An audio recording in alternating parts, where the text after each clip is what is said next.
Hello Nintendo Wii here, welcome back to Let's Play Retro Games, and welcome to my ultimate guide to the Numskull Quarter Arcade Pac-Man cabinet. So this is going to be a fairly lengthy and in-depth video, so if you have a look in the description I'm going to put timestamps to all the different sections, or if you want to watch the entire thing, here we go. Let's start with an unboxing. I have opened the box, but I haven't actually taken the cabinet out yet, so let's do that right now. Here it is in its sleeve, so let's get this out.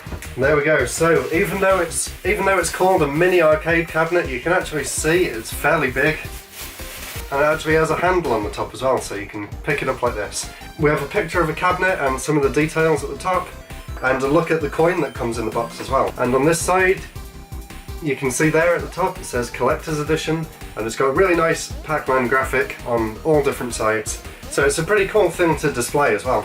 I'm going to try and get this off without damaging it.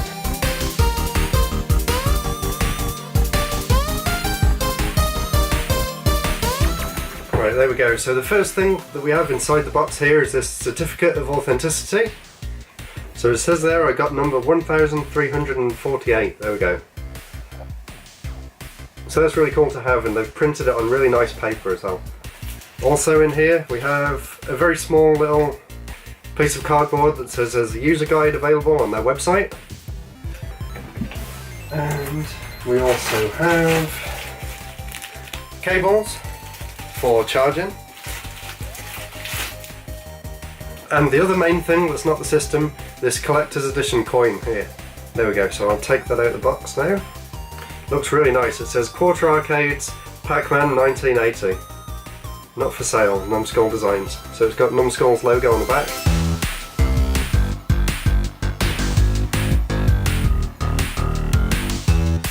Very nice, very cool. And it even has a little slot in this box to keep it in, which I will do. So there we go. Keep that in there. Other way around. There we go, so I'll keep that in the box, keep it nice and safe. Take all this polystyrene out.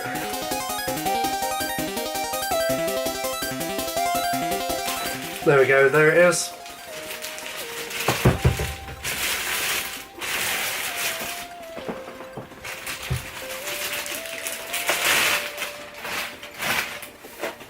And it's also got some cellophane on the screen on the inside, so I want to take that off.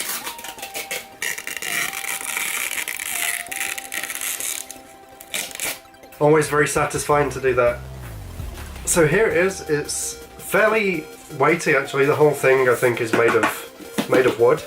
It's got plastic on the bottom. The buttons here are made of plastic. I'll go into some more detail about the actual build of the system. But yeah, it feels really nice. And there's the inside there, just like the original machine. So there we go. I'll put that there. But I do have one more thing to unbox before we carry on with the review, and this is the Press Pac that Numskull very kindly sent me. So let's see what they have in here. So in here we have, there's some more stuff in there, but the first thing we have in here, a really cool Pac-Man lanyard, and on the end of it looks like a USB stick. There we go, yeah. So there's a USB stick in there as well. I wonder if there's anything on it. I'll put it in the computer and find out in a bit. So I just had a look through the contents on the USB stick, and it's actually full of really high quality pictures and videos of the arcade machine. I think the videos are available on Numskull's official YouTube channel, so I'll put a link to them in the description.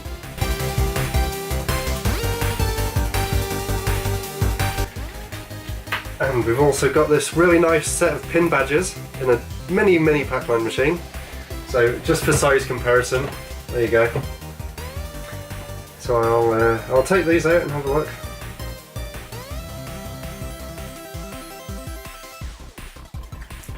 There we go, there's the set of badges.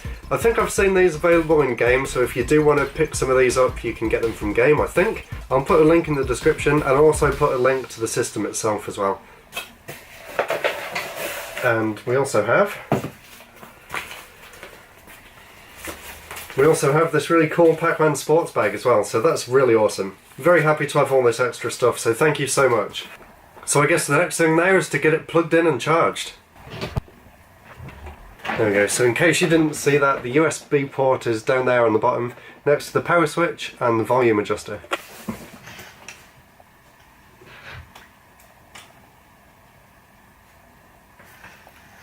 That's very cool, so I'll turn the lights off and you can see, there you go, you can see that it's actually lit up at the top. And I'll do some close-ups, but the screen inside looks really nice as well, really nice and bright. I love the fact that it reflects off the top of the screen as well. It'll really immerse you in the game, I think. So let's zoom in and have a look at it in action.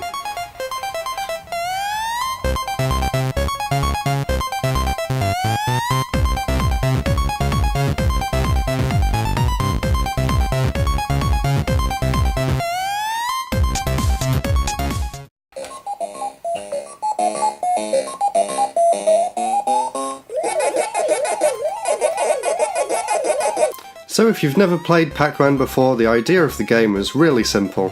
All you need to do is navigate through the maze and pick up all of the small pellets in order to clear the stage, and then you move on to the next stage, which becomes slightly harder. While you're collecting the pellets, you're also being chased by the 4 different ghosts, and each of them have their own very slightly different AI, so they all have different ways of tracking you throughout the maze.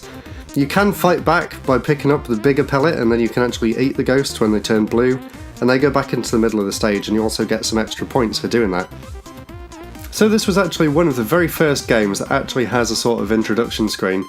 On this screen it actually tells you the name of the different ghosts. There's Blinky, Pinky, Inky and Clyde, and they all have their own different personalities. There's Blinky, which has the shadow personality, which means that he actually just chases after you. There's Pinky, who's a speedy one, so he's faster than you, and he also tries to ambush you, so if you're going down a certain path, he's more likely to appear at the end of that path to actually block you off. There's also Inky, which is called the bashful personality, and he's actually very unpredictable. Sometimes he chases Pac-Man, other times he jumps ahead just like Pinky would, and sometimes he even just goes off on his own adventures and completely ignores you. And there's also Clyde, whose original name is actually Pokey in the Japanese one. And apparently Clyde sometimes chases after you, but sometimes he gets a bit scared and runs back off to his own corner. So it's pretty cool that all the different ghosts have their own little personalities, and it adds a bit more flavour to the game. And it also stops it from becoming impossibly difficult, which is why the designer actually decided to put this AI into the game in the first place. So every time you manage to pick up one of the big pellets and eat the ghost, you actually get 200 bonus points. You also get 10 bonus points for one of the small pellets and 50 points for picking up one of the big ones. Every time you reach 10,000 points, you get an extra life. On this version of the game, you actually start with 5 lives, so it does make it slightly easier. Some of the arcade machines you could actually just start with 3 lives, so that's pretty cool that they actually included the 5 lives version. And as this game is the original arcade ROM running on bespoke emulator hardware, you can actually, I'm probably never going to be able to do it, but you can actually reach level 256, which is known as the kill screen, because the game actually jumbles up. There's a really interesting video on YouTube if you want to learn more about this. I'll put a link to it in the description.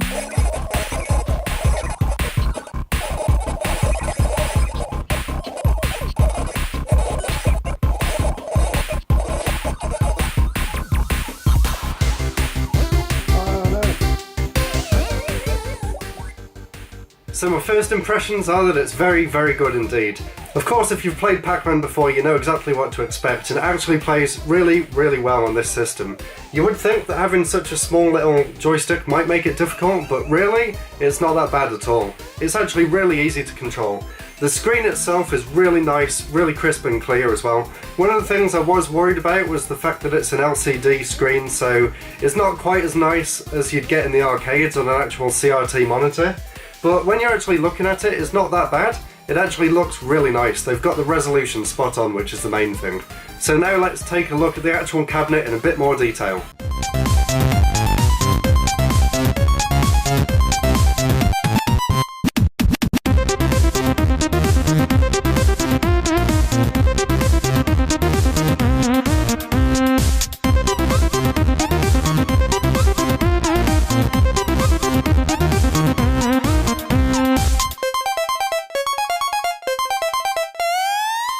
There we go, so I really hope you enjoyed this overview of Numskull's Quarter Arcade Pac-Man cabinet. I'm having an absolute blast with it. I'd highly recommend it if you've got the money. And they're actually going to be bringing out new games in the series next year, so I'm really looking forward to them. So that brings me on to the next question. Oh. Are there going to be other games in this series? Yes, there are. So it's. And can you tell us what any of I them can. will be? So it's Quarter Arcades is the brand. So the idea is we will have this as a full range. The next one coming out is Galaga. That will come out in April. And then the idea is we'll have one out every quarter. So at the moment there's Ms. Pac-Man and Galaxian, but that's just part of the initial range we organised with Namco. We are looking at other companies to explore some other arcade classics. Space Invaders, Perhaps, yeah, no plans, but we've worked with all these companies before on official merchandise, Taito and Capcom, Konami, you name it really. We've worked with them all before, we have a good relationship with those companies. It's quite easy for us to be able to work something with them. That's brilliant. Especially Galaga, that's one of my favourite arcade games ever. So thank you so much for watching. Check the link in the description if you want to get one of these, and of course I'll see you in the next episode. Goodbye!